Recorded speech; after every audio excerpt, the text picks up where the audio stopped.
estamos con una capacidad un poco restringida, ¿no? A ver, lo que estamos haciendo es cuando hacemos sistema de cuidado, claro, claramente el sistema de cuidado no nos está resolviendo la necesidad de cuidado de la familia. Sobre todo los que tienen carga intensa, tanto capaz que en el desarrollo del cuidado infantil, si hay más país, sí, pero en el desarrollo no, de servicios para adultos mayores, claramente, digo, a quienes le ha tocado cuidar o tener a cargo el cuidado de adultos mayores, es también mucho más caro, ¿no? Más difícil de resolver, también para la familia, ¿no? Por eso ahí yo creo que el punto, si uno tendría que poner un punto de atención, yo diría hoy por hoy, es muy importante seguir desarrollando centros siempre en el interior, por decirlo, porque el centro siempre resuelve mucho más la jornada, ¿no? Laboral de la familia que en el país, por más que en el país es una política que no hay que saber, pero quiero decir que el centro siempre en el interior es algo muy valorado, pero en el tema de cuidado de adultos mayores, ahí hay, sobre todo porque está aumentando, hay un terreno increíble.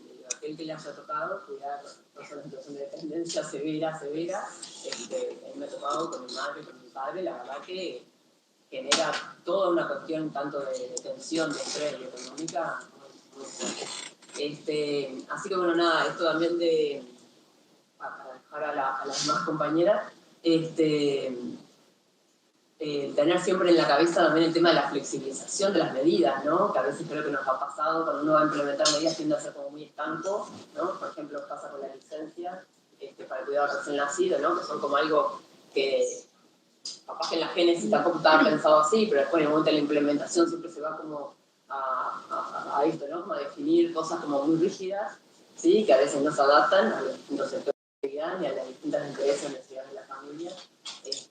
Y un poco también pasó, ¿no? En el desarrollo del sistema de cuidado, esto de, bueno, servicio para si tenés dependencia moderada, para dependencia leve, o sea, esta cosa como de compartimentar, ¿sí? Las necesidades y no mirar tanto las necesidades de la familia y las soluciones a eso.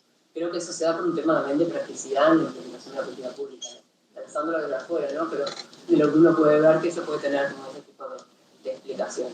Yo por acá dejo y muchas gracias, Sole. Si les parece, seguimos con las compañeras de la Intersocial Feminista, aquí vamos estando miradas. Sí, porque estamos pegados. ¿Puedes seguir, Sol? No sé si es de acuerdo, porque como para presentar y después, ¿no? No sé qué opinan las demás. Así seguimos con las encuestas y los aburrimos rápido y salimos del tema de las encuestas. Bueno, nada, muchas gracias por la invitación, es muy lindo estar acá y además gente de la facultad, gente del ámbito político, las colegas, los gremios de siempre que también nos han enseñado, entonces gracias por eso. Voy a abordar 4 puntos. Bueno, mi nombre es Sole Cabino, pertenezco al trabajo en el grupo de investigación de sociología de género en la Facultad de Ciencias Sociales, cuyo ámbito fue el ámbito en donde se desarrolló y aplicó la primera encuesta de uso del tiempo que tiene Uruguay, que fue para Montevideo y el área metropolitana, y fue desarrollada con fondos de la Universidad de la República, esa primera encuesta, no eran fondos nacionales, todavía no estaba en el ámbito del INE, de la encuesta de uso del tiempo, fue Rosario Aguirre, y ahí el equipo fue Karina Batiani y Lucía Oscuro, que ahora no está.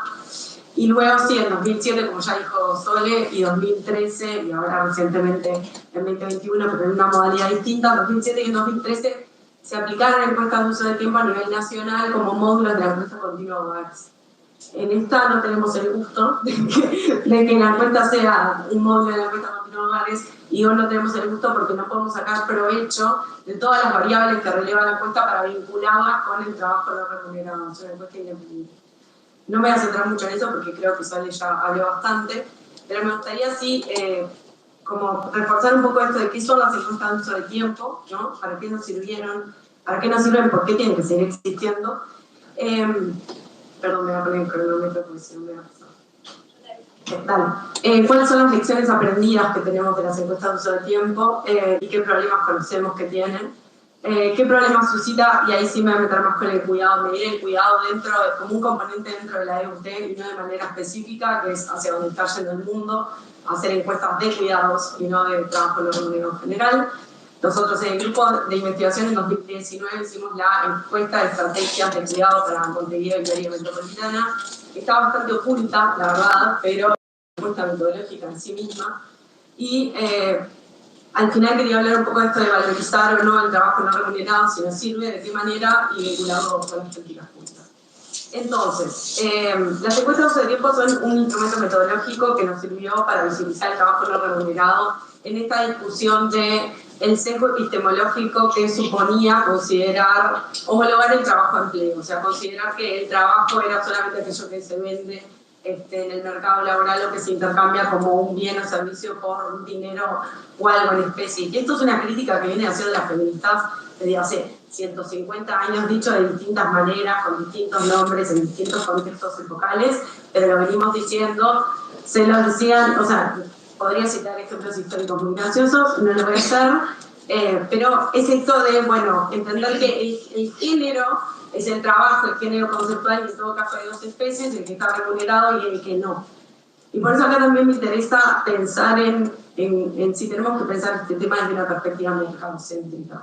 O sea, si siempre tenemos que estar pensando que tenemos que ajustar el trabajo no remunerado a las dinámicas del mercado laboral, porque las dinámicas del mercado laboral son intrínsecamente patriarcales y lo sabemos por el posicionamiento de las mujeres dentro del mercado laboral. Entonces, ayudó justamente a esto, a visibilizarlo.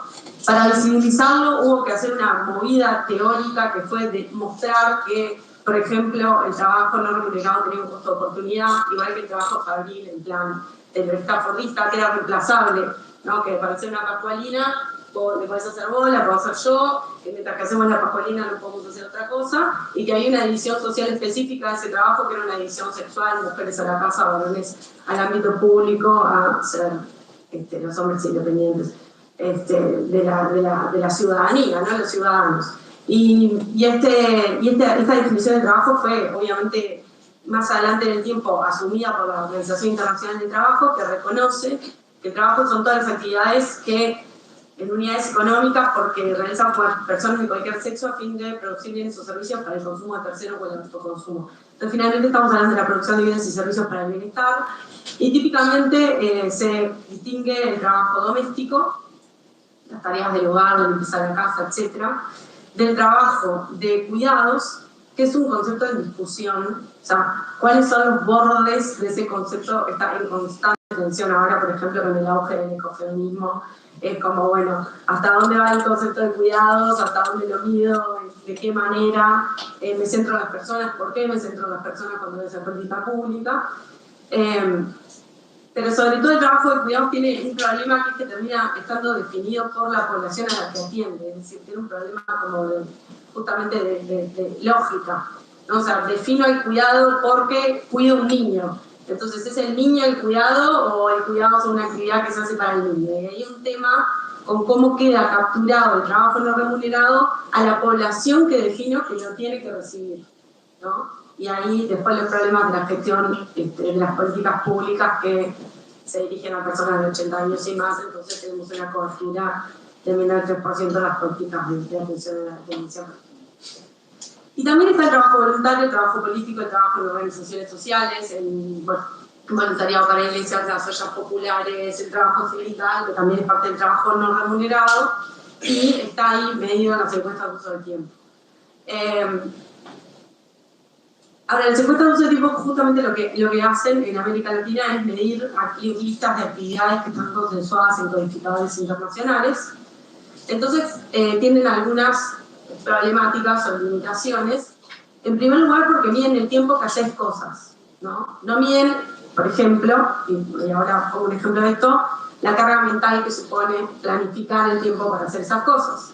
O no miden la quemazón emocional que tienen las cuidadoras cuando el trabajo que realizan es un trabajo de gestión de las emociones, ¿no? Brindo un servicio de cuidados, el servicio de cuidados espera que yo sea amable con la persona a la que cuido.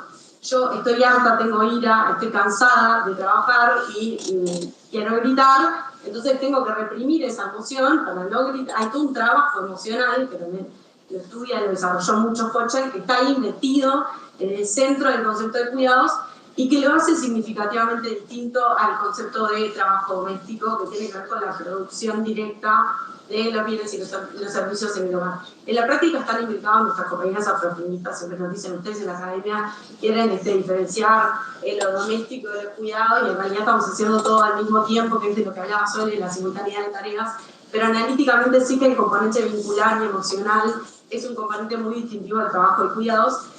Y por eso hablamos de que hay un problema como de confiabilidad en la medición del concepto cuando se encuentra uso de tiempo, porque estamos viendo el tiempo material que se dedica a hacer las cosas, pero no estamos observando la emocionalidad y la carga mental.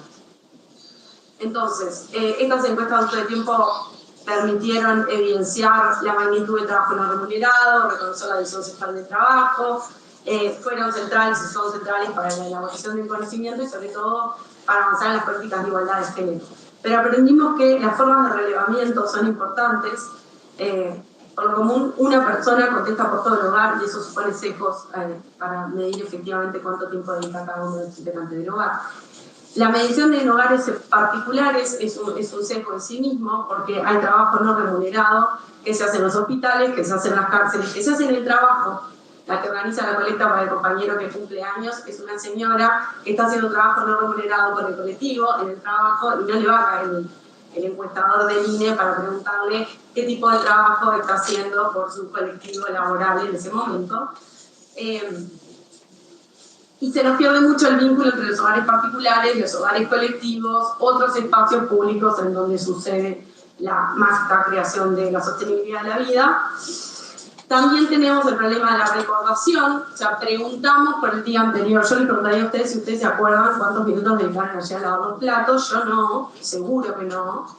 Esa es la forma en la que se releva. En otros países se están experimentando otros tipos, además de que hay otras técnicas que son más costosas, por eso no se aplican en la región, como los libros diarios, que suponen que las personas vayan registrando cada 15 minutos qué es lo que van haciendo.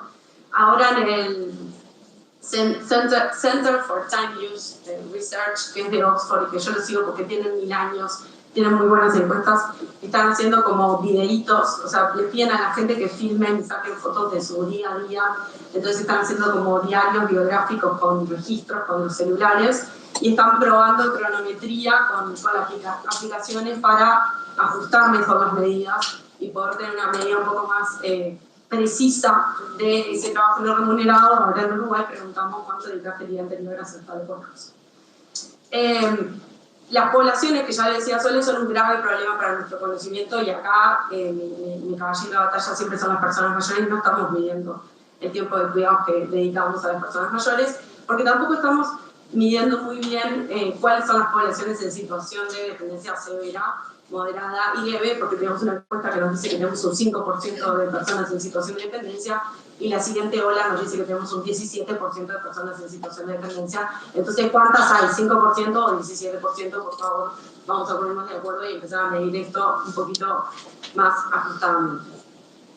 Hay otros puntos en los que no me voy a detener porque avancé mucho en el tiempo. Lo que sí me gustaría, como punto final, es debatir esto de las políticas públicas en relación a la medición del trabajo no remunerado. Vieron que lo hacemos, yo lo hice siguiendo a Sole y me ha servido un montón para reconocer cuánto pesaba el trabajo no remunerado que hacíamos en términos económicos, estimar cuánto es del porcentaje del Producto Bruto Interno.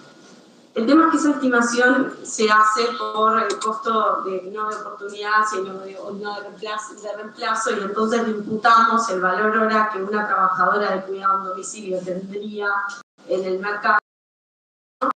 Con ciertos ajustes estadísticos. Ahí aprendemos también de las economistas. Ahora, ¿qué pasa? El precio ese se le pone el mercado a ese trabajo. Y entonces nosotros cuando decimos que hay un 23% del PIB que es el trabajo no remunerado, estamos subestimando el trabajo no remunerado. Y además le estamos dando el valor que le da el mercado, que es patriarcal. O sea, que a las mujeres las ubica en los lugares laborales que valora menos y paga menos. Entonces, con la alerta de esa valorización de mínimas que le llamo, no es una valorización de mínimas, está bien tenerla, pero 23% es el mínimo. Empecemos a hablar del 23%. Es movernos hacia dónde, ¿no? O sea, bueno, queremos políticas públicas. ¿Qué tipo de políticas públicas de cuidado queremos? ¿Queremos políticas redistributivas? ¿Las licencias por maternidad y por paternidad son redistributivas? No, son regresivas. Reproducen que el valor del trabajo de cuidado de los niños es el valor del trabajo que esa mujer dado su capital, su herencia, su nivel educativo, logró el mercado laboral. Entonces, si soy ingeniera, la licencia me vale 100.000 pesos al mes, y si soy trabajadora doméstica y si tengo licencia, el cuidado vale, no sé, 18.000 pesos al mes. Entonces, ¿por qué cuidar al niño de la ingeniera y cuidar al niño de la trabajadora doméstica vale distinto? Eso para hablar de que la desigualdad crece por el lado de las mujeres, pero obviamente lo primero que hay que decir siempre es: los varones están pintados porque tienen 13 días de licencia.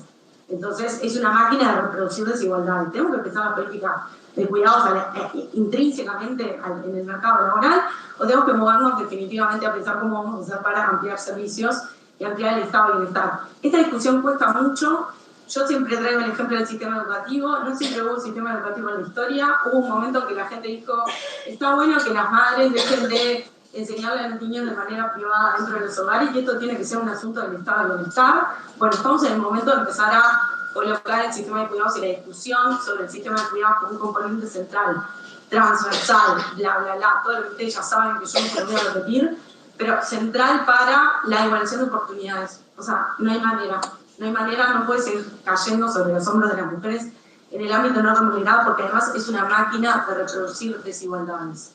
Porque no se cuida igual en los contextos en donde hay desigualdades y hay diferencias, desde el espacio, desde el transporte, desde el tipo de servicios al que accede el sistema sanitario, educativo, etc. Entonces, por ahí me parece que está bueno empezar a estimar, primero imaginarnos qué sistema de cuidado queremos y estimar cuánto nos cuesta, cuántos gerontólogos más necesitamos, cuánto presupuesto necesita la ODELAR para desarrollar psicopedagogía, que es privada la educación. Que las carreras de cuidado son privatizadas, o sea, no hay oferta. Necesitamos empezar a formar y ofertar significativamente profesionales, técnicos, para que exista ese sistema y sea de calidad. Entonces, por ahí podemos tener una cuenta más interesante. Cierro por acá y le doy paso a le damos paso, no sé si a las compañeras de Intersocial o a las compañeras de la coordinadora, depende de ustedes y el tiempo que tengan, porque creo que las compañeras de la coordinadora tenían menos tiempo, así que si les parece arrancamos con ellas. Adelante. Y voy a hacer una aclaración, que es que con Tati militamos mucho el tema de tener actividades que no ocupen mucho tiempo, también para respetar y que las mujeres puedan participar de las actividades extra cuidados. Entonces vamos a hacer solo esta primera ronda y vamos a recoger preguntas por escrito, que después vamos, los que quieran, vamos a hacerles llegar, y vamos a tener otra actividad que va a enfocarse más en el tema de la valorización, para que lo vayan pensando también, y cuando vayan escuchando a las compañeras puedan ir recogiendo apuntes y dudas que nos las hagan llegar, pero más o menos la idea es tener una primera ronda que nos haga pensar, pero no ocupar más tiempo que tenemos por ello.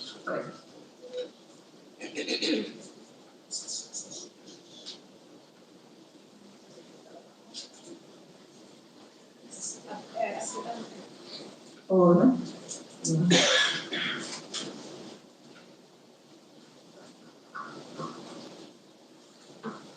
Creo que me resulta un poco interesante arrancar con algo mientras que cuando hablabas de el sistema de cuidados y la desigualdad, dijiste ambas cosas y me hizo como un cortocircuito pensando en qué pasa entonces cuando estamos en la coordinadora popular y solidaria, la coordinadora de ollas, reproduciendo miles y millones de horas de trabajo en un sistema de cuidados tan amplio y tan diverso, que no tiene solo que ver con la alimentación,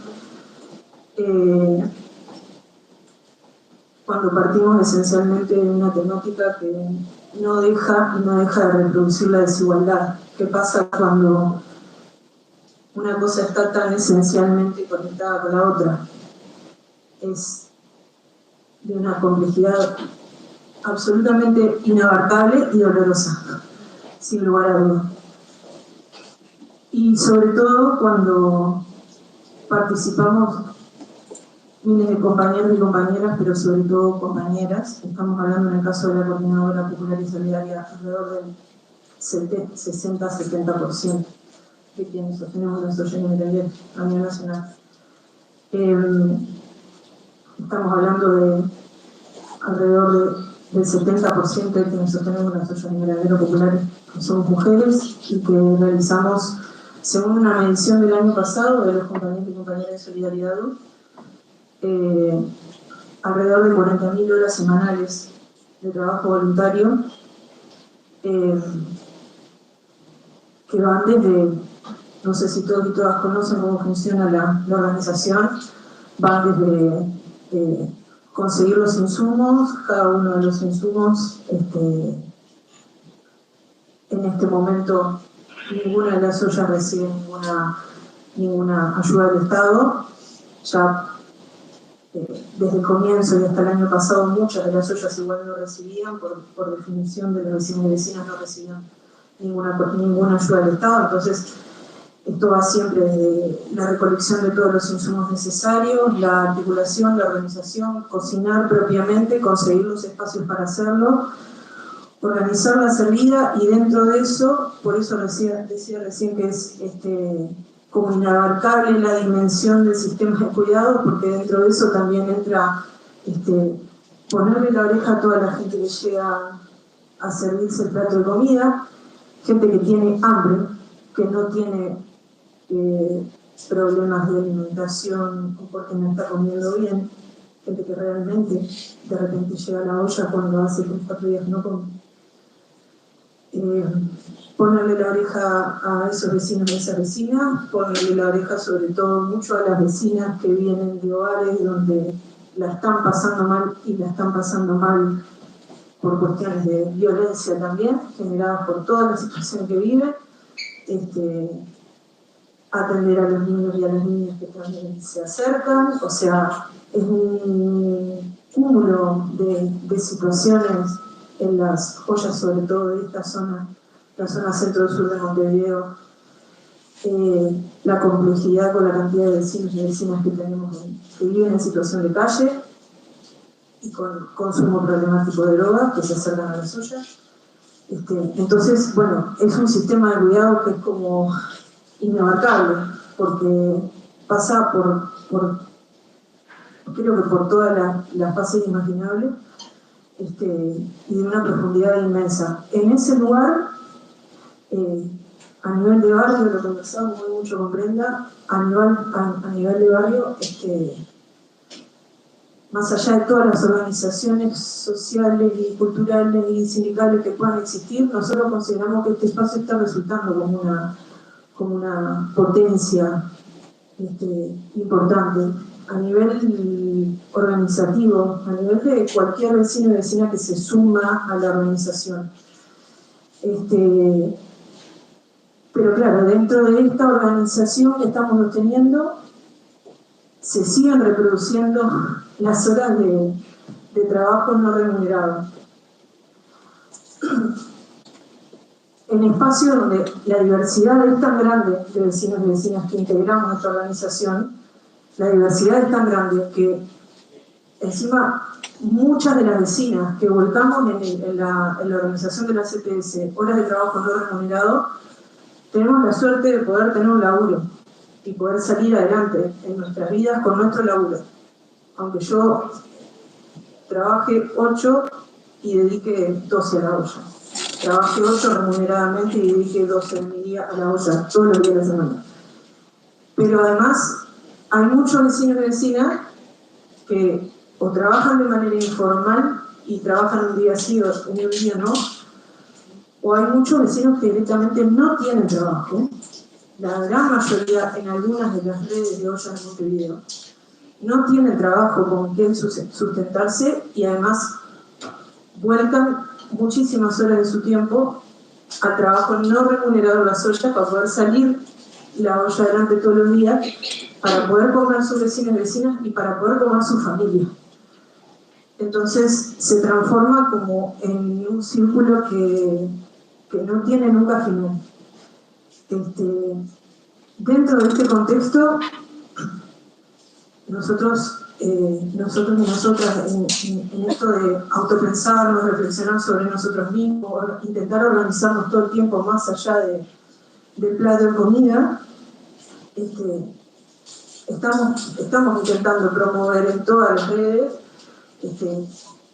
espacios de formación, espacios de trabajo cooperativo, que salgan pequeños emprendimientos o grandes, pero que todo el mundo pueda empezar a encontrar una salida, ¿no? Lo que nosotros llamamos muchas veces esto de ir más allá del plato de comida. Justamente pensando en esto, pensando en que haya realmente salidas laborales para los compañeros y las compañeras que sí, dedican miles de sus horas, de las horas de sus días en sacar adelante la olla, pero además de ese trabajo no remunerado no tienen un trabajo con el cual mantenerse. Hace un año, creo, o algo así, en la última movilización que organizamos, una periodista que se acercó me decía que se había acercado como al grueso de la marcha y a hablar con la gente que iba, que vino gente de todos los barrios de Montevideo, y me decía, lo que más me llamó la atención es que sí, es una marcha de las ollas, es una marcha por el hambre, la gente te cuenta un montón de situaciones que te impactan, pero lo que más dice la gente es que quiere laburar. El común de la gente lo que más dice es que necesita trabajo. No piden ni que le aumenten la tarjeta del MIDE, ni que le den más apoyo, no, la gente quiere trabajar. Eso es lo que más me resuena de todo lo que recogí en las diferentes preguntas que hice.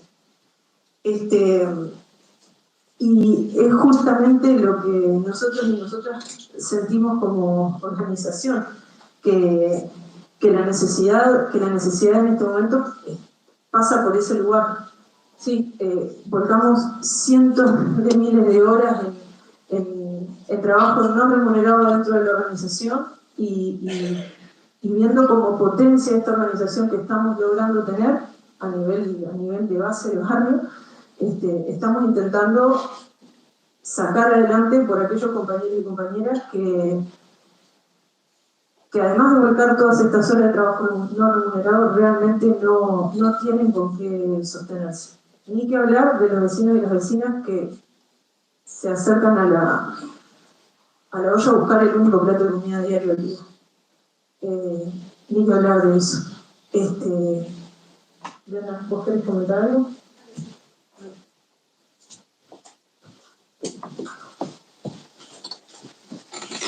En nuestro colectivo tendemos a tener participaciones de las 2, de 3, de 4, pues se salvan solo. No, de las cosas que estuvimos hablando y que tienen que ver con esto del trabajo no remunerado, lo que dijiste sobre el trabajo y empleo. En general, yo estoy en la red de olla Merendero del Cerro, por autonomía y vida digna. Es red de ollas y merenderos solidarios del Cerro por autonomía y vida digna. Ese es un nombre larguísimo, pero es muy discutido y muy acordado y muy querido. Autonomía y vida digna, esas dos partes. El tema de...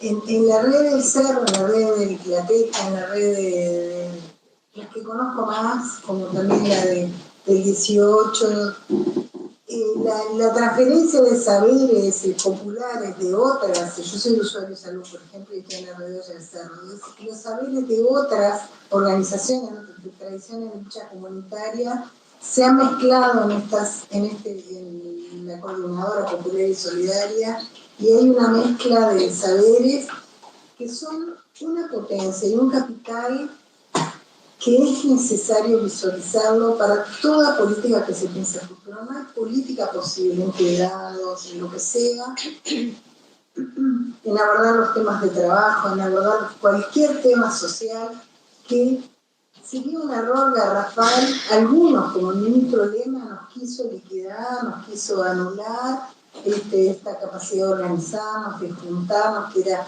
Siempre ha habido redes de ollas, pero esta es la primera vez que tiene una voluntad de organización mayor para proyectarse más al futuro, con todas nuestras debilidades y fortalezas, un colectivo muy nuevo. Pero ese es un aspecto que nosotros queríamos poner, que es potencias comunitarias que existen y que se expresan claramente en la coordinadora. Ese es un aspecto. El otro aspecto es que hay en los barrios trabajo, que es el trabajo informal o el trabajo sobrevivencia. Hay una economía popular que existe, hay economía, que es economía para la vida y para la sobrevivencia. La gente puede no tener trabajo formal, pero no quiere decir que no tiene trabajo o que no tiene ingresos. Que esos ingresos sean terriblemente bajos o insuficientes es una cosa. Por otro lado, ahí sí que las que más sufren las limitaciones sociales son las mujeres, porque poder tener un trabajo de sobrevivencia cuidando a niños es imposible o casi imposible. Y ahí se arman tejidos, se arman tejidos comunitarios, familiares, de ayuda para que puedan trabajar algunas horas. Y son, entonces, por tanto, otra vez, las mujeres las que tienen los trabajos más informales y más inestables y más inconstantes. Pero hay que saber que hay una economía popular, que existe y que también todo eso en redes de ayuda en temas de género, todo es insuficiente, todo por abajo de lo necesario, pero que eso es lo que nosotros queríamos como venir a traer. Hay reproducción, porque hay una discusión sobre las ollas también están mal. Entonces eso se mira, hay una mirada a un sector del tema político, del tema social, eso es como reproducir asistencialismo. Eso es reproducir asistencialismo siempre y cuando no haya una voluntad de transformación interna y no hay un pensarse, un tratar de pensarse, sin hacer fantasía tampoco, ¿no? Pero es no solo el hecho de estar organizado en redes, estar organizado en la coordinadora, es la voluntad de pensarse, y eso ha sido y es así. Bueno, nuestra trayectoria es igual, con el pueblo y con las mujeres y los hombres, porque hay también varones que están ahí, y también este trabajo, bueno, el trabajo socialmente necesario es también el de los usuarios de salud, los que hacen cultura, los que cuidan teatro, los que cuidan parques, es un trabajo enormemente extendido en la sociedad, enormemente extendido, y no ver una sociedad de futuro posible si no se agarra de eso, si no se apoya en eso. Eso es lo que quería decir. Muchas gracias. Muchas gracias. Perdón, y lamento tener que irme, pero es una cuestión familiar que se une a la lógica afectiva, ¿no? Que uno tiene que tratar de cuidar eso, por supuesto. Seguimos con el caso.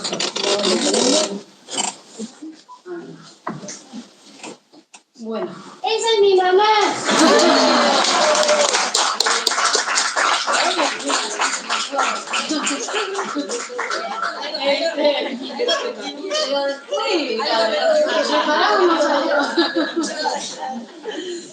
Bueno,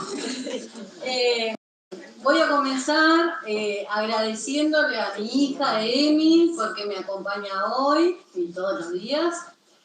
Decirle que es la mejor maestra que tuve y que tengo, y que me comprometo adelante de todas ustedes y de todos ustedes a que los martes de este año van a ser nuestros días libres de reuniones y compromisos, y que la amo profundamente. Bien. Gracias, yo también. Lo otro que quería decir para comenzar es, lo único que anoté fue el comienzo, después vemos, pero nos va a salir bien. Es que sugiero que estas actividades sean convocadas por una comisión de organización de género, de legisladoras de género, comisión de género, aunque sean dos, por un tema de que después se van sumando otras. por un tema de que nosotras, por ejemplo, una pena, pero que hubiera estado buenísimo poder difundir y convocar que mujeres que vivimos en asentamiento vamos a estar en el Palacio Legislativo hablando. Entonces, como estuvo convocado desde un partido político, desde un sector político, lo tuvimos que hacer con mucha discreción y bueno, no vamos a ver, bueno, tenemos que acomodar el cuerpo ahí porque en realidad la coordinadora no hace política partidaria, la intersocial feminista no hace política partidaria, pero estamos muy comprometidas con el tema y bueno, vinimos a tratar de poner el granito de arena. Bien. Dicho todo esto, voy a continuar diciendo que la tarea de la maternidad, pienso que es la tarea de mayor explotación que hay en nuestro país. Traje algunos ejemplos de compañeras. Nosotras, el año pasado, hasta el Día de los Sin Techo, planteamos una serie de propuestas que tenían que ver, entre otras cosas, con mesas interinstitucionales, políticas sociales, porque la intervención tiene que ser integral. Pero en ese año también dijimos que íbamos a estudiar el tema de la renta básica universal, también por una actividad que participamos como Intersocial Feminista en Buenos Aires. Y así lo hicimos durante este año. Hicimos charlas, bueno, estuvimos dando vueltas y buscando información en relación al tema de la renta básica universal. ¿Qué estamos diciendo? Estamos hablando de dinero para las personas.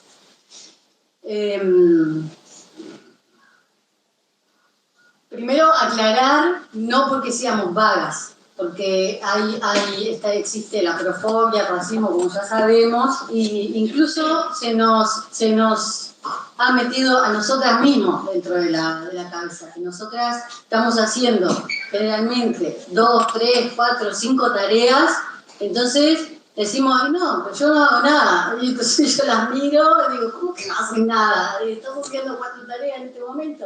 Y no se visualiza porque el prejuicio de que somos vagas, sin darnos cuenta, lo tenemos nosotras mismas. Entonces, primero hacer la aclaración de que no somos vagas. Todas las personas en situación de pobreza, principalmente las mujeres, trabajamos desde la infancia. Porque ya a los 7, 8, 9 años comenzamos a cuidar a los hermanos y después 12, 13, por ejemplo, yo cuidaba a 2 niños por 300 pesos mensuales. Después me di un salto y cobraba 700 pesos mensuales. O sea que todas las personas que estamos en situación de pobreza trabajamos desde la infancia, de forma informal. Por eso llegamos a la vejez y no tenemos tampoco jubilación ni ninguna. Y durante el transcurso de la vida, si vos tenés un niño que se siente mal y vos te sentís mal, tampoco te le dice, o sea, tú te tenés que levantar igual en la madrugada. He escuchado de compañeras que caminan kilómetros con los niños en brazos porque no tienen dinero para el boleto, por ejemplo, si un niño se siente mal. Entonces, realmente estuve estudiando todo estos días, espero que aporte los comentarios que estoy haciendo, que voy a hacer. Y pensando en las compañeras, ¿no? Me puse algunos ejemplos de por qué es importante que tengamos un ingreso. También todas las personas y organizaciones sociales que trabajan estos temas plantean el ingreso a través del trabajo.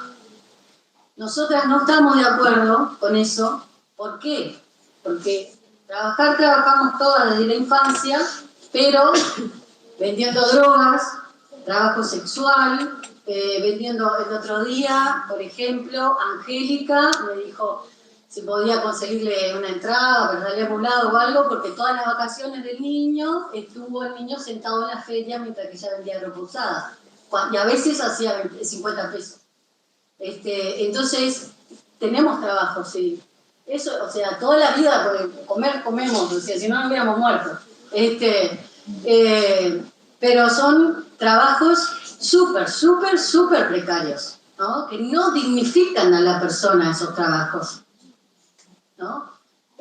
Porque está ese discurso también que te dice, el trabajo dignifica a las personas, no dignifica a las personas, no apuesta al desarrollo de la persona, ese tipo de trabajo, y otros, por ejemplo, tenemos Sonia, tiene 60 años, crió 4 hijos en situación de calle, hoy es cuida coche. Entonces en un momento me dijo, ay, entré en el ABC, no sé cuánto, estoy en la intendencia, no sé qué. Pasó la vida de vuelta, no, porque yo estoy de cuidar coche y saber una charla, digo, ¿cómo no estabas? Sí, le pasó el plazo y ella está exactamente en la misma situación que la que estaba antes. O sea, entonces, nosotras planteamos, como todas acá, todas las organizaciones, instituciones, entendemos la importancia de un ingreso, ¿no? Pero no a través del trabajo, porque los trabajos para las personas en situación de vulnerabilidad son súper precarios. Entonces, por eso es que planteamos la renta básica universal, tampoco porque seamos vagos. Entonces, por ejemplo, Tatiana, ¿no? 5 hijos, 2 de ellos los tuvo que dejar en el INAU porque vivía con 1.500 pesos mensuales. Entonces, pasaba hambre, mal. Y al punto que llegó un momento que cayó en un pozo de depresión, que ahí lo que yo traigo acá, algunos datos, no sé dónde los tengo, del Plan Nacional de Salud Mental. Acá tenemos. El plan incluye algunos datos sobre la depresión. Afirma que continúa ocupando la principal posición entre los problemas de salud mental prevalentes y que es 2 veces más frecuente en mujeres que en hombres. Si bien en nuestro país no existen registros sobre la cantidad de personas afectadas, lo que puede concluirse a través de los registros es que son alrededor de 54.000 personas las que padecen algún tipo de demencia. Esto, después, acá en Uruguay, los adolescentes y jóvenes se han sentido tan tristes y desesperados que dejaron de hacer sus actividades habituales por 2 semanas seguidas o más tiempo. Son 132.000 jóvenes, por ejemplo, ¿no? Entonces, el tema de la salud mental, las depresiones de las mujeres, también tiene que ver con esto de la renta, de que en principio tenemos que lograr de que salgan de ese pozo depresivo, ¿no? Entonces, ¿cómo puede una mujer salir de ese pozo depresivo si no tiene alimentación? Tampoco la respuesta es que otra mujer que está igual o muy cerca de caer en ese pozo haga la alimentación para todo el barrio. Eso no puede ser. Sí puede ser unas salidas solidarias de las comunitarias, pero no puede ser la respuesta de los legisladores y legisladoras. Perdón. A ver qué más. Bueno, el índice de escolaridad de las personas que vivimos, que esto también tiene que ver con el tema trabajo, ¿no? Por eso accedemos a esos trabajos tan precarios, porque las mujeres no hemos terminado a veces ni siquiera primaria. Entonces, si no saben leer, si no saben escribir, cambia todo con un poquitito más de ingreso, cambia toda la cuestión. Porque si vos tenés para pagar a una niñera, aunque sea unas horas, si vos tenés contexto familiar donde una de todas las que andan en la vuelta puede cuidar, pero hay mujeres que no tienen ni para pagar una hora a la niñera, que no tienen una persona que la cuide un ratito. Entonces lo que tienen son 3 horas disponibles y ese bajo nivel educativo. A ver, bueno, según los datos hay 162.000 personas viviendo en asentamiento, la mitad hombres y la mitad mujeres. Pero entre la mitad de hombres, de varones, porque yo vengo preguntando si alguien sabe cuántas mujeres, niñas, niños y adolescentes hay en asentamiento, ¿no? Que tiene mucho que ver con las personas en situación de pobreza. No, me dice más o menos lo mismo. No es lo mismo, porque dentro de los varones están los niños varones y los adolescentes varones. O sea que la mayoría de las personas, tanto que estamos en situación de pobreza como que vivimos en asentamiento, somos mujeres, niñas, niños y adolescentes. A ver, ¿qué más? Después, en relación a esto de la reta, me dieron algunas experiencias y me dieron de Kenia, de Finlandia y de Irán. En todos lados que se aplicó la renta básica universal, bajó el índice de pobreza. Las personas no dejaron de trabajar, que eso es una preocupación, vamos a dejar de trabajar todos. Entonces, otro problema que tenemos en este país es que tenemos muchas personas pensando en el mercado, en el desarrollo del mercado y en el equilibrio del mercado. Y pocas personas pensando en las personas, el desarrollo de las personas y el equilibrio emocional de las personas. Entonces, si las personas queremos quitarnos la vida, el mercado tampoco va a funcionar. Entonces, lo que dice es que el 90% de las personas continuaron con sus trabajos, incluso apostaron a proyectos, y el 10%, que ahí para eso, no sé cómo está con el tiempo, pero tengo, voy 10 y son 10, entonces no lo voy a leer. Pero le voy a recomendar el de Luisa Cuesta, que hay una compañera que tiene 62 años, que está re dolorida y que no tiene aporte ninguno, ni jubilación, ni nada. Y lo último, entonces, si son 10, es que siempre me sentí una persona fea, excluida, abusada, violentada y víctima, hasta que fui encontrando unas personas maravillosas, amorosas, poderosas,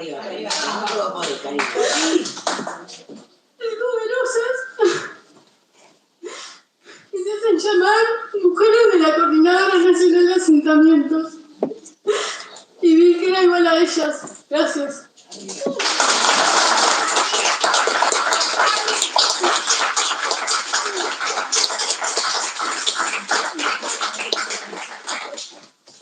Bueno, muchas gracias a la esposa y mejor abrazo. ¿Quiere decir algo? Rapidito. Y es rapidito, falta gente. Me toca a mí, pa. Bueno, yo voy a ser más breve. Voy a decir poquitas cosas porque me parece que ya dijeron un montón de cosas interesantes. Así que yo tengo como algunas cuestiones un poco más focalizadas, como cuestiones de política y de institucionalidad a todo esto. Pero bueno, antes que eso quería agradecer el panel, que se haya organizado y poder participar de este panel hermoso. Le agradezco a las compañeras de Intersección Feminista también que me permiten estar acá, que me habiliten este espacio.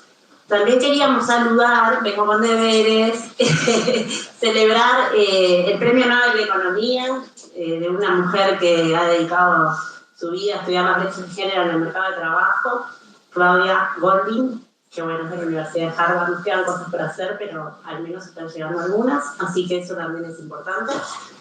Y bueno, para seguir un poco con esta línea que venimos como de la cuestión académica y demás, son algunas menciones que me parece que están buenas también hacerlas, de todo esto que comentaba Sol y que decía Soledad Salvador, que quiero decir que para mí Soledad Salvador es una pionera.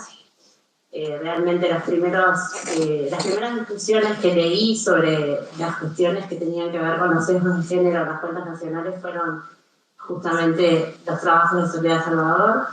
Y bueno, hoy en día trabajo en el Estado y mi concurso para ingresar al Estado fue a partir de tomar el trabajo de Soledad Salvador y hacer una crítica al sistema de cuentas nacionales. Así que estoy como un montón de compartir este espacio. Bueno, yendo al tema de los instrumentos de medición, me parece que también ahí, en esto de cómo construimos y cómo lo medimos y cómo lo vamos viendo, cómo evoluciona y demás, necesitamos una institucionalidad del Estado justamente en lo que tiene que ver con las encuestas de uso del tiempo, en lo que tiene que ver con los presupuestos que se asignan a esas encuestas y en las periodicidades, y en sostener eso y en sostenerlo en equipos técnicos que se permanezcan en el tiempo. Estas cuestiones no pueden pasar, tienen que ser políticas de Estado, no pueden depender de la gestión gubernamental del momento. Así como no depende la medición de la pobreza, así como no debería depender la medición de la pobreza, ni el desempleo, ni los censos de población y vivienda, no puede pasar lo mismo con las encuestas de uso del tiempo. No puede pasar lo mismo con las encuestas de violencia basada en género, no puede pasar lo mismo con las encuestas de desarrollo infantil, no puede pasar lo mismo con las encuestas que tienen que ver con juventudes. Y esto está pasando, y por eso es que lo digo, y esto también genera dificultades porque después se discontinúan las series, porque después no sabemos si las políticas que se implementaron efectivamente están dando resultados, o si tienen que ver con el diseño muestral que se está aplicando, o si tienen que ver con los criterios de relevamiento de los datos. Entonces me parece que ahí tenemos cosas para trabajar también a nivel del Estado y a nivel de la institucionalidad de estas políticas. Después, bueno, comparto todo lo que comentaba Sol con respecto a las dificultades para la medición de las cuestiones que tienen que ver con los relevamientos y la recordación y demás, pero también tenemos que encontrar un justo equilibrio en que las encuestas de uso del tiempo no se conviertan también en una sobrecarga, porque sabemos que le responden las mujeres, entonces también ahí hay como algunos desafíos, y por eso también es importante que estos instrumentos de medición puedan ser colocados en otros instrumentos que ya están, ¿no? Como por ejemplo la encuesta continua de hogares, o como por ejemplo los censos de población y vivienda, porque haber tenido un módulo que preguntara un par de cosas nos estaría dando un montón de información súper valiosa con una representatividad estadística mucho más importante. Después, yendo a la cuestión puntual de los cuidados de trabajo no remunerado, bueno, también retomo un poco lo que decía Soledad hoy, y también lo retomó Sol, con respecto a la categoría trabajo y a esta cuestión de que viene heredada de la visión del trabajo industrial, de la modernidad, del varón, el hombre blanco, cabeza de familia y demás, que también tiene un montón de dificultades poder adaptar esto a una dinámica de lo que es el trabajo no remunerado. Por un lado, estratégicamente puede ser útil para que se entienda esta especie como de homologación, pero tiene esa dificultad intrínseca y precisamente esta mirada del varón autovario que trabaja fuera de la casa y demás ha sido una de las piedras angulares del sistema de dominación que nos ha colocado a las mujeres en la esfera doméstica. Entonces ahí también tenemos que tener algunas precauciones. Después, bueno, con respecto a lo que decía, los cuidados de trabajo no remunerado, tenemos que partir de asumir que esta situación está dada en 3 dimensiones, o por lo menos eso es lo que les quiero proponer. Hay una responsabilidad específica que está asignada a las mujeres, esto es innegable, más allá de que no tengamos hoy los datos de la cuestión de uso del tiempo en la mesa, pero esto es así, y se ha construido en base a la socialización de los roles de género, desde la infancia, ¿no? Esto que comentaba Karina, desde chicas cuidamos. Antes de ser madres ya cuidamos, después cuidamos a nuestros hijos, después cuidamos a nuestros adultos dependientes. Entonces, esto ha sido asignado históricamente a las mujeres y se ha construido sobre la base de un modelo donde se nos hace creer que tenemos como cierta especialización para hacerlo. No tenemos una ética del cuidado, somos más cariñosas, limpiamos mejor, somos más ordenadas, más delicadas. Hace muchos años hice el intento de participar en una cooperativa de vivienda y decidí dejar de participar en ese espacio en una reunión en la cual nos dijeron que la parte de determinación de la casa la hacían las mujeres porque eran más delicadas. Entonces, ese tipo de cuestiones que están tan enraizadas son las que todavía nos mantienen como tan atadas a esta visión del cuidado. Y eso también a nosotras mismas nos cuesta poder descentrarlo. Porque es muy difícil decir, no tengo ganas de cuidar a mi hijo. Es muy difícil decir, me encierro en el baño a llorar porque no lo aguanto más. Salgo a dar una vuelta para no pegarle. Y esto nos pasa. No quiero tener hijos. Entonces también ahí hay una dimensión muy fuerte. Después lo segundo, conlleva una desigualdad que no solo es en términos de género, sino que se intensifica entre colectivos específicos como las mujeres pobres. ¿No? Repito, esto que decía hoy, las mujeres pobres son las que están más vulneradas. Acá necesitamos una redistribución de la riqueza y del trabajo. No alcanza con el reconocimiento. No queremos que nos sigan reconociendo como qué bien que cuidamos, qué buenas que somos. Necesitamos una redistribución del ingreso y de la riqueza y del trabajo doméstico y del trabajo también, de trabajo formal remunerado, de lo que nos pasa en nuestros espacios de trabajo, esto que decía Sol, las que hacemos la colecta, ¿no? Las que vamos a separar una discusión en la oficina, ¿no? Somos nosotras las que organizamos el cumpleaños, las que acompañamos a la compañera a llorar porque hay un compañero que la está acosando, las que acompañamos a las compañeras a denunciar una situación de acoso sexual. Y eso también forma parte de toda esta misma dimensión de cuidar. Y después, lo último, por más empeño y por tiempo que le estemos dedicando a las mujeres, los cuidados los estamos haciendo mal. O sea, la sociedad no está funcionando, o sea, esto es pragmático, no está funcionando la sociedad así, no estamos pudiendo. Hay gurises que están pasando toda la tarde solos. Hace unos días la Sociedad de Pediatría decía que había que tener cuidado con el paracetamol porque los niños estaban intentando suicidar con paracetamol. Entonces, ahí tenemos un problema. Hay una situación de abandono con las personas adultas mayores porque ya no hay mujeres que estemos disponibles para poder atender esas situaciones. Y porque además somos las mujeres las que envejecemos solas. Entonces acá hay una cuestión que tenemos que atenderla porque es un tema de justicia social. Después lo otro que quería plantear es que también en esta mirada a veces tenemos una perspectiva muy binarista y hay cuestiones que también hacen a los cuidados y a las mujeres trans. Hace un tiempo me contaba una compañera que para muchas mujeres trans, para las pocas que no van a envejecer, el retorno a su familia de origen muchas veces es para cuidar a sus padres adultos mayores, ¿no? Entonces también hay una manipulación emocional muy grande en las mismas familias que las echaron de sus casas, que las violentaron. El retorno es precisamente para poder cuidar porque son los que están disponibles. Y esto tiene que ver con una feminización de los cuidados. Después tenemos que pensar también en esto que decía, la cuestión intergeneracional, ¿no? También hay una afectación que es como que nunca en la vida parás de cuidar, ¿no? Cuidás a tus hijos, a algunas cuidamos a nuestros hermanos también, después vienen los hijos, después vienen los padres, las tías, ¿no? Entonces ahí también hay una cuestión para pensar cómo resolver esta cuestión del intergeneracional, porque está siempre sobrecargado y creo que hay algunas generaciones específicas en esto que decía Soledad, no podemos pensar una política de cuidado universal, sino que hay como cuestiones específicas que tenemos que ver a nivel territorial y a nivel generacional. Después, los cuidados los tenemos que pensar desde una integralidad. Tenemos que tener una política pública que pueda articular distintos espacios del Estado, tiene que ser intersectorial. Y ahí voy a discrepar con Soledad. Yo creo que hay que ir hacia las escuelas de tiempo extendido. Creo que además hay algunos elementos. Hace poco ANEP presentó un estudio sobre la baja de la natalidad y cómo la reducción de la natalidad iba a afectar a las cortes de ingreso a determinados niveles del sistema educativo. Ahí puede ser una oportunidad de mejora, como dicen. Una oportunidad. Podemos pensarlo por ahí, podemos pensarlo en cascada, podemos pensarlo en los territorios que lo necesiten más. Pero tenemos que pensar en eso porque además las escuelas de horario extendido son una oportunidad no solo para las personas que cuidamos, sino también para las infancias.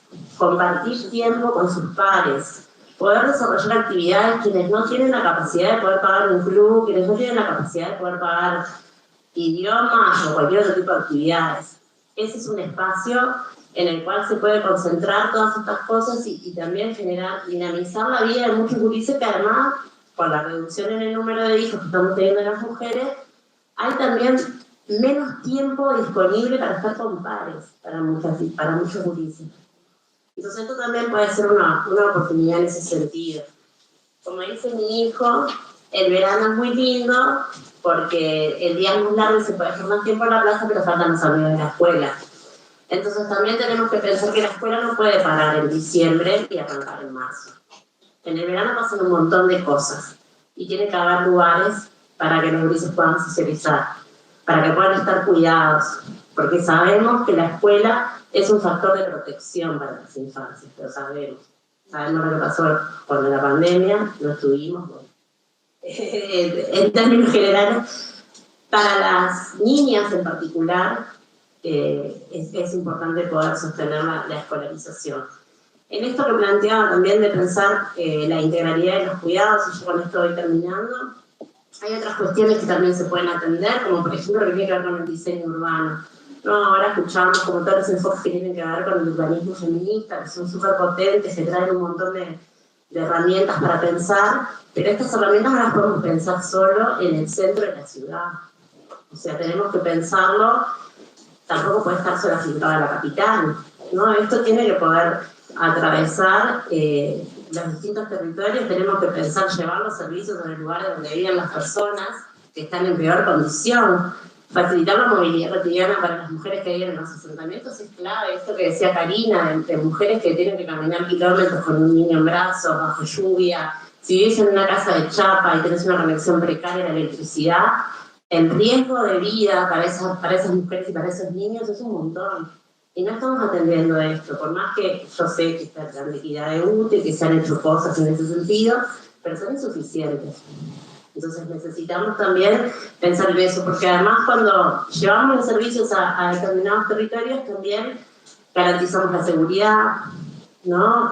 Lugares que de repente están abandonados, que están sucios, que se prenden fuego en verano.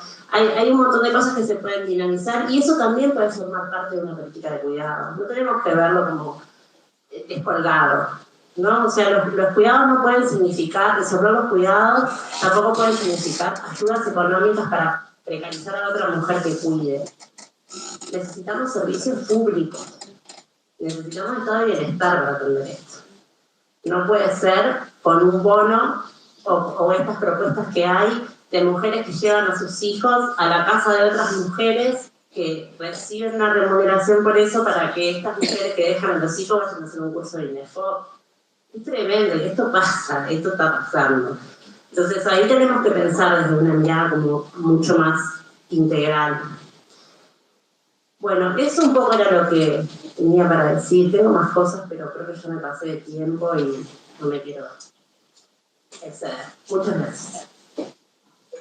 Bueno, antes de darle la palabra a Flor, que es quien va a cerrar el encuentro, quiero aprovechar para agradecerles a todos y a todas los que nos acompañaron hoy.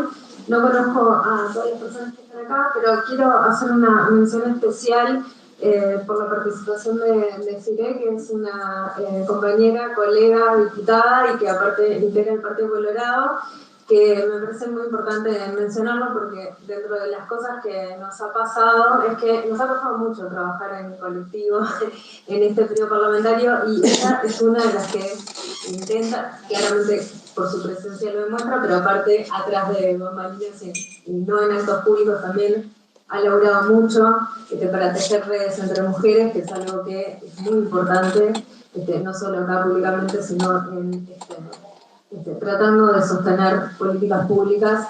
Así que bueno, quiero agradecerle su participación y sé que es muy honesto su interés en el tema.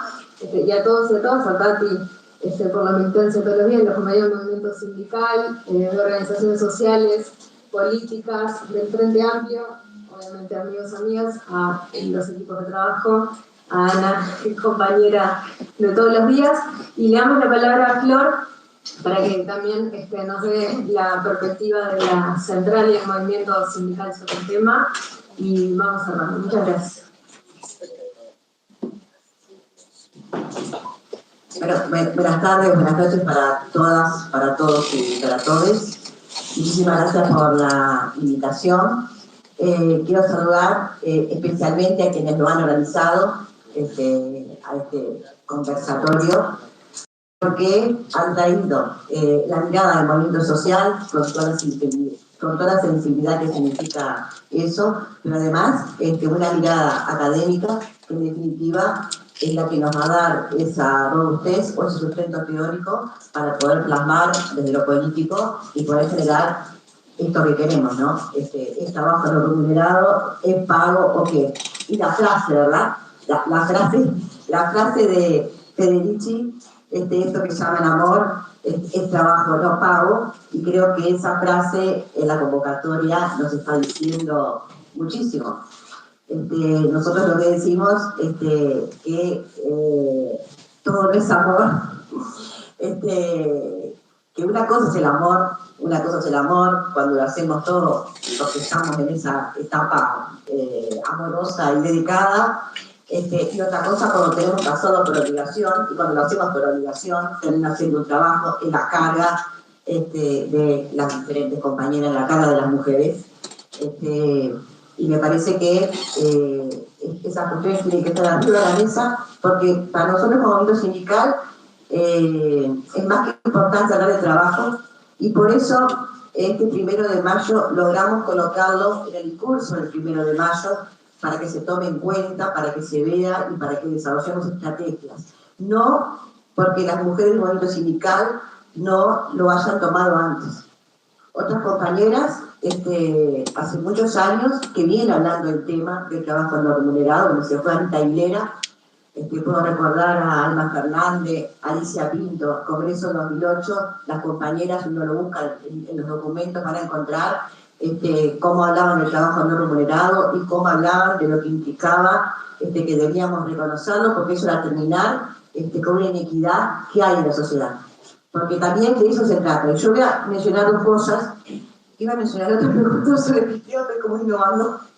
Pero voy a mencionar dos cosas que no lo escuché en el panel, y creo que hablar de capitalismo y quiero hablar del patriarcado. Yo quiero hablar del capitalismo porque es el modelo imperante, y quiero hablar del patriarcado porque es a partir del patriarcado que surge también esa división sexual del trabajo, donde las mujeres hacemos las cosas a las nenas, y los varones hacen las cosas a los varones. Sí, perdón, pero yo empiezo a hablar y me golpeo.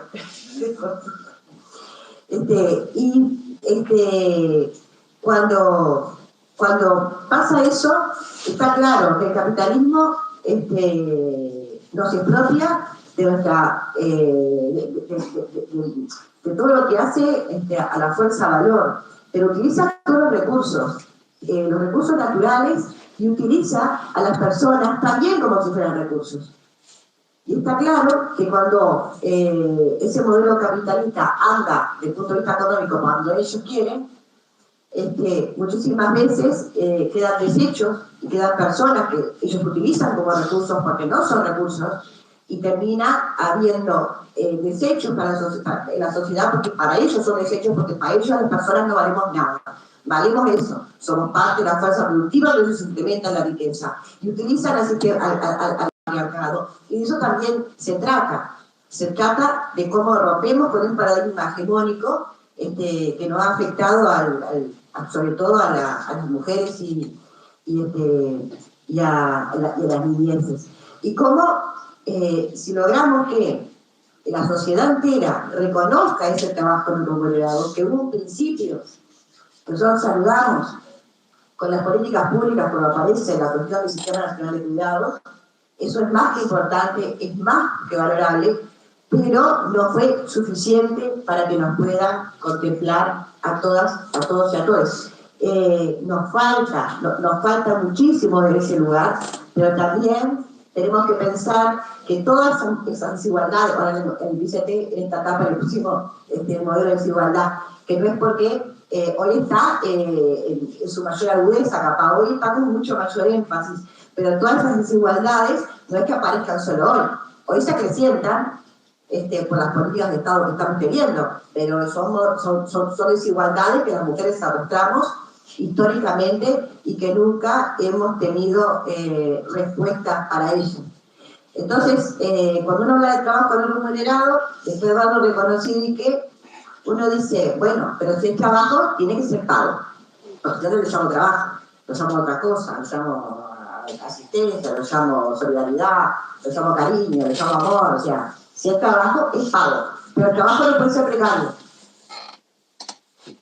Entonces, porque si el trabajo es precario, como decía Karina, no lo dignifica. El trabajo no puede ser precario, pero las cuidadoras que tenemos hoy, dentro de ese sistema de cuidados, tienen un trabajo que es precario, porque tienen 1 millón y suficiente, porque con lo que ganan es de verdad precario. Entonces también puedo pensar, pero ¿para qué viene una compañera a cuidarme en mi familia o hacer una tarea determinada si yo tampoco tengo forma de sobrevivir y también salgo a un trabajo precario? Entonces, ¿por qué no me dan la plata a mí? Me categorizan todas las tareas económicas, me categorizan como corresponde las tareas que hago, como tienen peleando las categorías los compañeros y todos que están peleando sus categorías. Por cocinera me categorizan y me pagan en vez de pagarle a una cuidadora. ¿Cuál es el problema de esto? El problema, como decía Karina, el trabajo es precario. Lo que tenemos es muy poco y las políticas públicas no han sido suficientes para de verdad poder poner las cosas en su lugar. Pero también hay otro tema que no es menor. Porque si de verdad queremos transformar la sociedad y si de verdad queremos pensar en ese tipo de trabajo que nos crea, por el cual transformamos, por el cual hacemos, por el cual nos crea y creamos, por toda esta cuestión maravillosa que nos hace parte del quehacer, si queremos pensar un tipo de trabajo así, que tengamos un buen salario, calificado, y que entonces se precisan recursos. Pero no puedo poner, no sé cómo, yo soy muy mala en los referanes, no puedo poner adelante. O sea, primero son los recursos, tenemos que saber, no puedo poner la carreta dentro de los bolsillos. Soy mala en los referanes. Nosotros tenemos que pensar también en esto, recursos para qué tenemos. Y esos recursos también no irán de la mano, no vienen de la mano de esa diversificación o transformación de la matriz productiva, de esa innovación, conocimiento, valor agregado.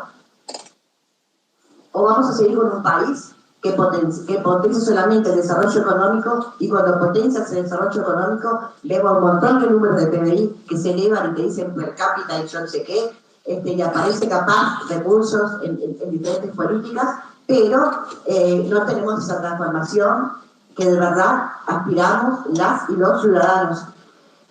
Una cosa es el desarrollo económico y hoy lo nombraba también Jenny.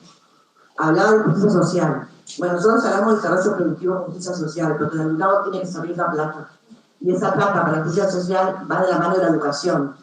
Va de la mano de la educación y la educación integral. Claro que es más que justo una renta básica, como decía Karina. Claro que es más que justo una renta básica.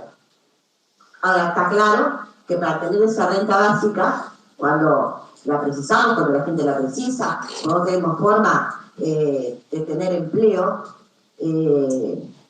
está claro que esa renta básica tiene que ser una renta que tampoco sea una mediocridad. Pero para que la renta no sea una mediocridad, el trabajo tampoco puede ser una mediocridad. Entonces, se trata de eso. Karina decía, por nosotras no somos malas. Claro que no somos malas, laburan todo el día. O sea, laburan muchísimo.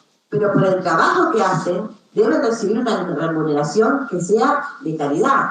Y cuando no tienen trabajo, deben tener una renta básica que sustituya ese empleo de calidad para que no estén en condiciones tan pobres. O sea, y también de eso se trata. Pero para eso pensamos también invertir recursos en educación.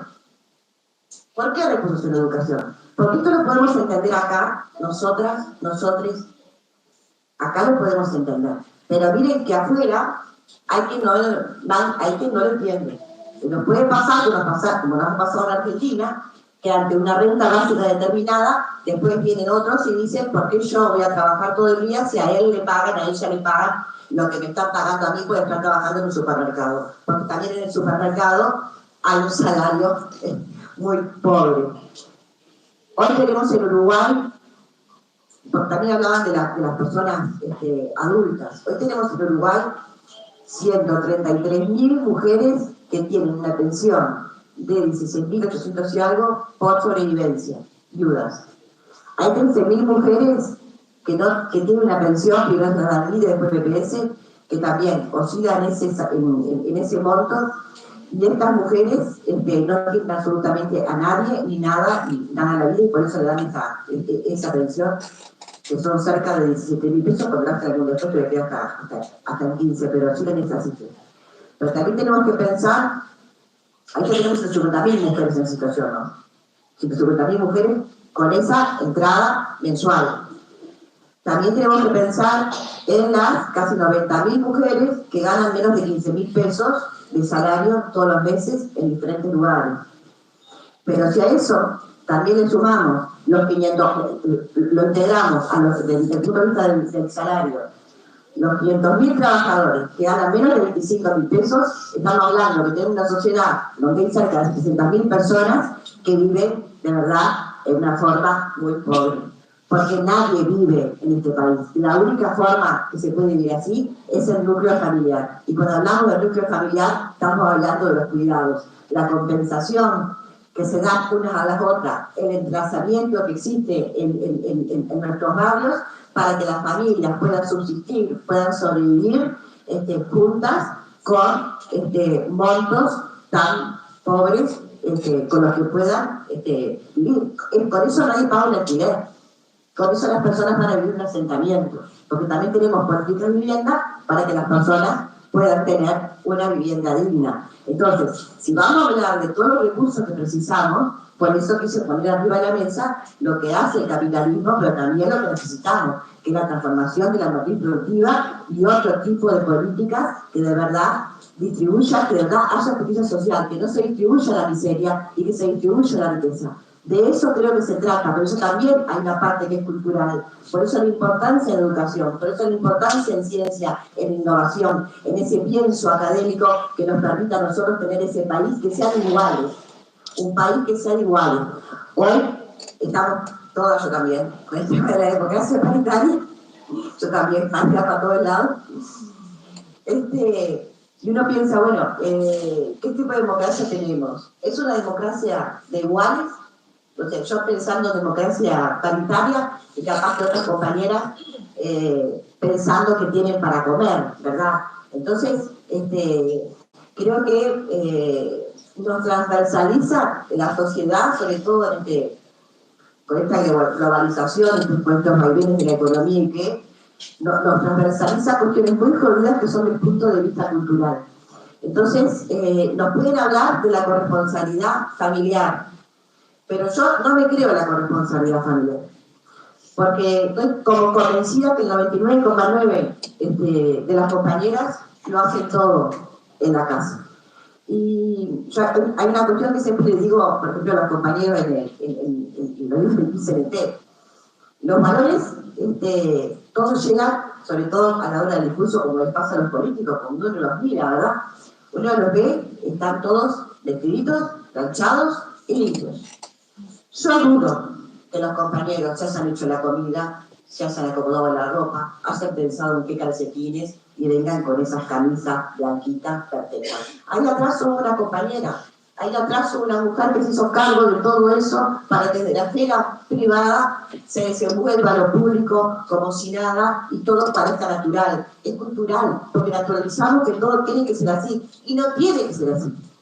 No tiene que ser así. Es una concepción que tenemos que cambiar. Sí, y es el capitalismo y es el patriarcado. Pero nosotros terminamos siendo oprimidas por la explotación, oprimidas por el capitalismo, pero también terminamos siendo oprimidas en nuestros lugares, en nuestras vidas, porque naturalizamos determinadas formas de estar, de ser, de vivir, de cuidar, que me parece que no está bueno, y por eso yo hago tanto énfasis en todo lo que se hace referencia a la educación. Entonces, una cosa es la corresponsabilidad, pero otra cosa es el papel del Estado y la responsabilidad que tiene con todo esto. Porque las mujeres van a trabajar a las 7 de la mañana. No todo el mundo va a trabajar a las 10. No todo el mundo trabaja en una oficina. No todo el mundo tiene la posibilidad de tener horario cortado, ir a tu casa, volver. No todo el mundo tiene la posibilidad de una profesión. No es así. Las mujeres entran en la fábrica a las 7 de la mañana. Las mujeres entran a las 6 Las mujeres entran a las 7 de la mañana en la fábrica a las 6. Las mujeres entran a trabajar en la panadería, en la fábrica de pasta. Uno puede ver un sinfín de trabajos y entran a esa hora. A esa hora los niños, las niñas, se quedan con sus hermanos grandes. Y si no se quedan con sus hermanos un poquito más grandes, se quedan con sus abuelos. ¿Por qué? Porque las filas no empiezan a las 6 de la mañana. ¿Y por qué? Porque no nos alcanzan los CAIS que hay. Y a veces la mayoría de los CAIS te cubren 4 horas.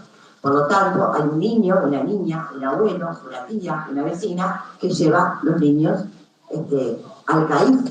Y creo que eso también es parte de las políticas públicas y parte de la responsabilidad del Estado, tener lugares adecuados para que nuestros niños estén en esos espacios, estén cuidados, porque tampoco es justo que las abuelas, que en su mayoría, muchas, ganan 17.000 pesos o ganan pensiones paupérrimas, muchas abuelas se dediquen a cuidar a sus nietos después de haber trabajado toda una vida en empleos muchas veces informales, porque también cuidaron hijos y también no pudieron trabajar todo el tiempo, porque la que cuida niños sabe que en una fábrica, cuando te contratan a vos, y cuando vos pedís algo para tus hijos, o pedís algo, un favor, decís, preciso 2 días libres, 3 días libres, lo que sea, en la fábrica, ahí te dice, yo contraté a la funcionaria, la contraté al trabajador, no contraté al hijo. Es un problema de la trabajadora. Y si no, cualquiera, bueno, Karina, una época iba al Consejo Salario de la UJA, cualquiera va a un Consejo Salario de negociación colectiva, se pone a negociar, se pone a discutir y va a encontrar que por más que nosotras intentemos muchas veces conseguir cuestiones de este tipo, días libres para los compañeros de CRE, días para la violencia de género, días para la violencia doméstica, lo que te dicen las empresas es nosotros no lo podemos costear. Ahora, sí pueden costear que tú vayas al otro día limpia, peinada, bañada, con la ropa y con la vianda, porque esa parte no te la paga nadie. Entonces, nuestro PCNT ha reconocido, atención, mucho poco, porque no estoy hablando de lo que iba a hablar, entonces nuestro PCNT, con esta cuestión de reconocimiento público, porque más allá de todos esos espacios que hemos logrado construir por el tema del trabajo no remunerado, hoy está haciendo un reconocimiento público de que adscribimos a esto y que también deberíamos tener organización de mujeres, organización de mujeres trabajadoras que apelen a esta cuestión y a esta lucha de que se reconozca el trabajo, que se busquen, que las políticas públicas busquen la vuelta, que las políticas públicas puedan nutrirnos y contemplarnos todos los aspectos que tenemos las mujeres de este lugar, que es importante la corresponsabilidad, pero también es importante asumir el costo de que si queremos de verdad una sociedad de iguales, es hora de que el Estado lo reconozca. Me quedo con esto.